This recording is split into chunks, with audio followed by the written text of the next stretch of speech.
দেশের প্রবেশদ্বার হজরত শাহজালাল আন্তর্জাতিক বিমানবন্দরে তৈরি হয়েছে নজিরবিহীন সংকট। বিশ্বের শীর্ষস্থানীয় বিমান সংস্থাগুলো ঢাকায় ফ্লাইট চালাতে চাইলেও রানওয়ে ও পার্কিংয়ের সীমাবদ্ধতায় তাদের নতুন ফ্লাইটের আবেদন আটকে যাচ্ছে।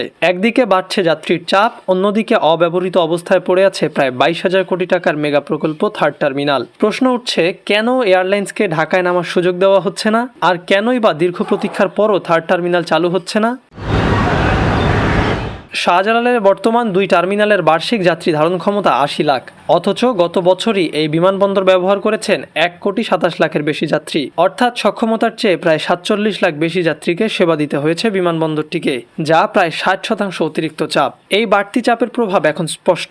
ইমিগ্রেশন, ট্রলি থেকে শুরু করে ব্যাগেজ হ্যান্ডলিং, প্রায় প্রতিটি ধাপেই তৈরি হচ্ছে অতিরিক্ত চাপ, আর এর মাসুল দিতে হচ্ছে যাত্রীদের।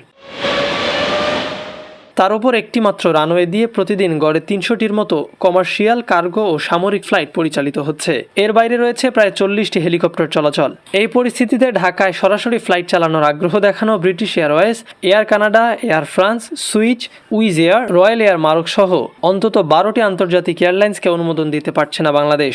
বেবিচক বলছে, ঢাকা বিমানবন্দরে ধারণ ক্ষমতার ওপর অতিরিক্ত চাপ থাকায় নতুন আবেদনকারী এয়ারলাইন্সের আন্তর্জাতিক যাত্রীবাহী ফ্লাইটের অনুমোদন আপাতত স্থগিত। অর্থাৎ যাত্রী আছে, বাজার আছে, বিদেশি এয়ারলাইন্সের আগ্রহ আছে, কিন্তু ঢাকার আকাশে নামার জায়গা নেই।